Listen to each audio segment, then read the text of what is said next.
Hi everyone, I'm John Pavlak and welcome back to Ion Harness Racing. If you're a trotting fan, this is the biggest week of the year. It's the week leading up to the Hambletonian. Our crew's in the field and leading them is Ken Weingartner. Ken? Thanks, John. We have a lot in store for you today, but first I'd like to introduce a special guest all the way from Pompano Park. Gigi Diaz has joined us. Thank you very much, Ken. I'm very, very excited to be here. It's another year for me, second year in a row at the Hambletonian, and one of the most amazing things always is to be able to cover, of course, the Hambletonian draw. That was very exciting. And you got to catch up with one of the drivers who has a good shot at winning this race, and you found out he's a little superstitious. It's the toughest race, it's the biggest race, it's the most amazing race in the world of harness racing. And you just don't know, these are the best people and the best horses, and it's the Hambletonian. I don't know. I just keep... You keep saying that. I think it's great. It's the Hambletonian, that's for sure. No, I'm not going to touch it. I'm not going to touch it. I'll touch it on, hopefully I'll touch it on Saturday, but I'm not going to touch it before then. You know, Gigi, this is Jody's second time driving in the Hambletonian, but there are several first-time participants in the race. That's right, Ken. You got to speak with Tony Alania, who is the trainer for my MVP, and he let us in on what this week is going to be like for him. It's going to be great. I'm going to really enjoy it. I mean, I had the good fortune of working for Irv Miller when we had Classic Photo, so he was second to Vivid Photo. So, you know, I've got a tremendous Saturday ahead of me. I've got Captain Treacherous will be racing in the Woodrow Wilson. Nikki Beach will be racing in the Sweetheart. Rock Around Sue and the Miss New Jersey, and this horse in the Hamble. I mean, I'm gonna enjoy it. You know, Ken, there's a lot of work that goes into a race as big and as important as the Hambletonian. That's right, Gigi, and you were able to go out to some of the training centers this week and see what happens behind the scenes. And today we're at the beautiful Mark Ford Training Center, getting you in the know about Knows Nothing. What are some of his favorite treats? He definitely loves carrots. That's definitely one of his favorite things to eat. And he loves clover too. Now, we know these horses all have their own personalities, and they don't always want to do what they're told. What do you do to get him to just be in a good mood when perhaps he doesn't wake up in one? Well, I usually like to let him sleep in. He's a sleeper, so if you let him sleep in, then he's generally in a better mood. But basically, I just wait on him. If he is having a bad day, if he is grumpy, I try not to push him too hard and try to let him sort of work his way out of it. And usually he does. He's a pretty happy horse. I mean, he's got lots of energy, and if he is tired, he'll just take a nap. Now, Knows Nothing is his official name, but he's got to have a nickname because that's kind of long, right? What do you guys call him in the barn? In the barn, we call him Stan or Stanley. So. Why? I don't really know. He's kind of like a big, strong workhorse kind of type, and I guess that's just what stuck. He's strong, all right. Talk to me about Knows Nothing. What do you think are his strongest points? He's got good size and a big gait. His stamina is pretty good, and he's just a big, powerful horse. That Saturday morning when you wake up, where's your head at? It's kind of a roller coaster of emotion. The whole week, basically, leading up to it, you're a little bit nervous. You're trying to enjoy it, and then at some point, you just kind of decide whatever's going to happen is going to happen, and it's out of your control, and then you relax a little bit. He's a little calm right now, but you already saw that Knows Nothing is one tough horse to manage. Although his trainer, Jeff, is absolutely sure that he'll do a great job on Saturday, and he's trusting that Jody will bring him home. Hi, Peter. After a tough but very successful elimination, we spoke with trainer Jimmy Tactor about Uncle Peter's disposition. Great attitude. Very good, positive horse. You know, just a very nice, sweet horse to be around. But there's a lot more behind the traits that make Uncle Peter a great horse. Like to play around, but he's just a young boy. Oh yeah, me too, buddy. Stop that now, okay. This Saturday's Hambletonian is a wide open field in which Jimmy Tactor has two horses, Uncle Peter and Guccio. It's a lot of nice horses, and I like my guys. I like both of them. In case you wondered, Uncle Peter gets his name in memory of co-owner John Fielding's younger brother.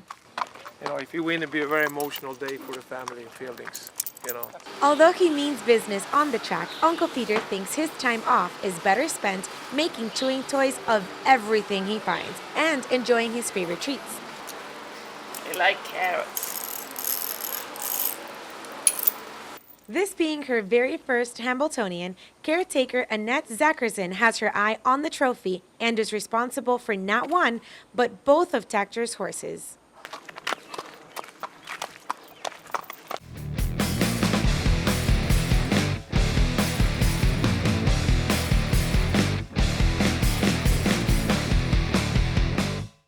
As per his trainer, this horse can go forward off the gate, race from the back, and is so versatile you can choose your strategy behind the gate. We're talking about Market Share. He's got a good attitude. He likes what he does. He's just ornery enough, you know, where he pins his ears and he wants to go forward, but at the same time he enjoys it. Linda Toscano is the first woman trainer to make it to the Hambo, and this is her second consecutive year taking part in the big race. He enjoys jogging. He's a pretty easy horse. He's one of them horses that it's easy to walk past in the barn because he's a medium-sized horse with a pretty head and doesn't really have a whole lot of problems. You know, these trotters are a learning experience for me. I was raised around the Pacers, so this is new to me. But to be able to compete in this race once is a dream. Twice is almost a miracle. So it's what we do this for.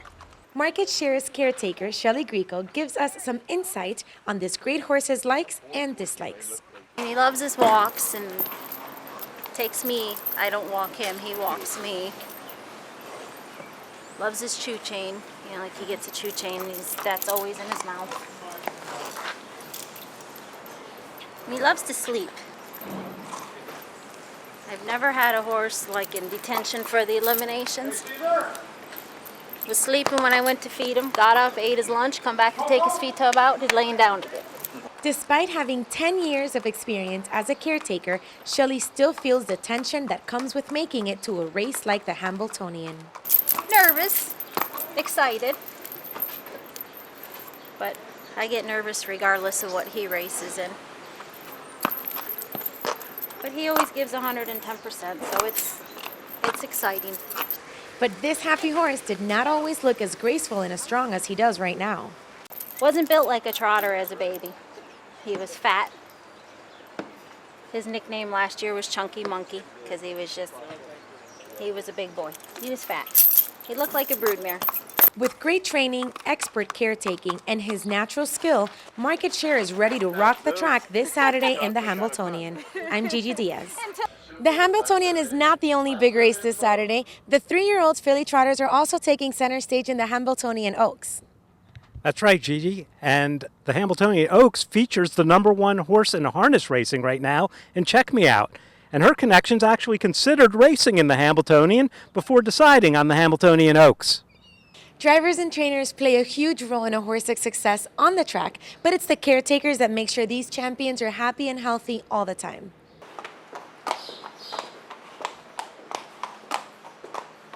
Nervous.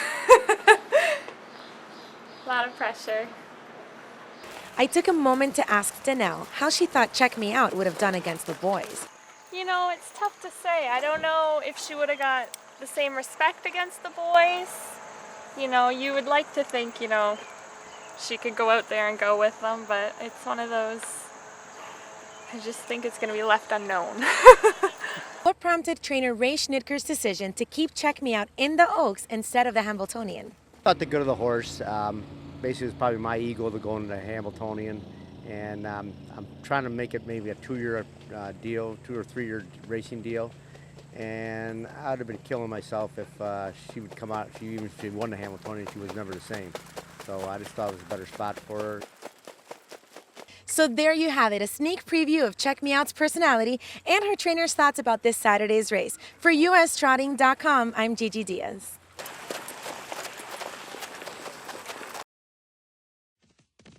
Looking for a fun and easy way to learn more about standardbred racing? Harness Night School, Thursday nights. Enjoy access and learn the game from top racing insiders via chat and video. Miss a class? Read the archive. Harness Night School, Thursday nights. Let's get rolling. Night school students have something exciting to look forward to on Hambletonian Day. That's right, John. Harness Night School is going on the road. We're going to be at the Meadowlands for Hambletonian Day on August 4th. We're going to have a tent set up. It's going to have my co-host there, Tom Kelly of Harness Night School. He'll be joined by Horse Player Now's Jeremy Plonk, Caton Bradar, and Jerry Schottenkirk. They're going to have some fan education there. They're going to teach you how to wager. They're also going to handicap the day's card. And if you can't make it to the races on that day, be sure to tune in to ustrotting.com. We're going to have a live chat.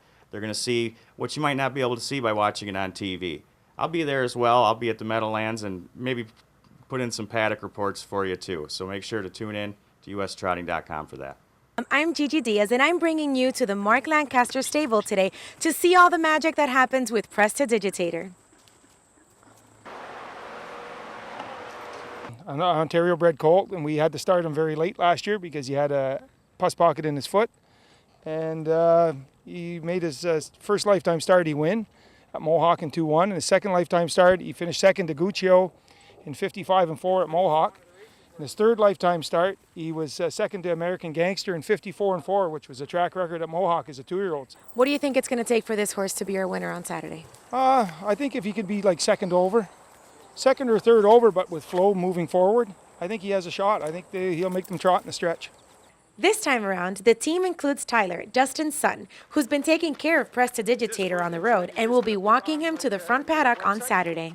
How did Prestidigitator get his name? Did you name him that, or did he come with that name? No, the breeder, Rick and Mary, they named him Prestidigitator because it means his father's by Cadabra, and Prestidigitator is a magician that's sleight of hand that does card tricks and stuff like that.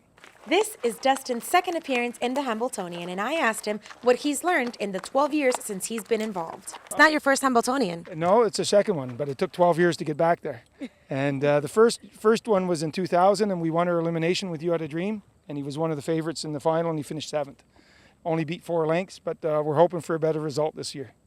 So there you have it, the horse with the hardest name on the program for Saturday's Hambletonian, Prestidigitator. And if you're not sure how to find him, he's got post number 6 and he's got this beautiful Harry Potter sign on his forehead. I'm Gigi Diaz.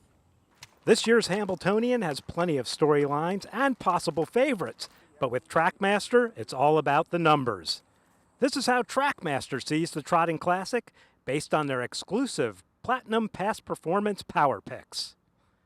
Power ratings. It's another way to put yourself in the parimutuel winner's circle, exclusively at trackmaster.com. Ready for the latest advances in handicapping technology? TrackMaster is your solution. With 20-plus years of providing a wealth of information, TrackMaster has tools for every level of player. TrackMaster Pocket Handicapper for iPhone and Android puts the power of a computer in the palm of your hand. Drill down to charts and race videos. And with software like Plus Pro, even the most advanced players have sophisticated tools to succeed. The complete source for thoroughbred, quarter horse, and harness racing information. TrackMaster by Equibase for the serious player. Right here is where you want to be first on Saturday afternoon. It's the finish line. That's right, Ken, and we're finished for now, but make sure you guys log on to ustrotting.com for full coverage of all the races we're going to have on Saturday. For Ken Weingartner, I'm Gigi Diaz. Back to you, John. We hope to see you at the Big M and right here next week, the next edition of Eye on Harness Racing.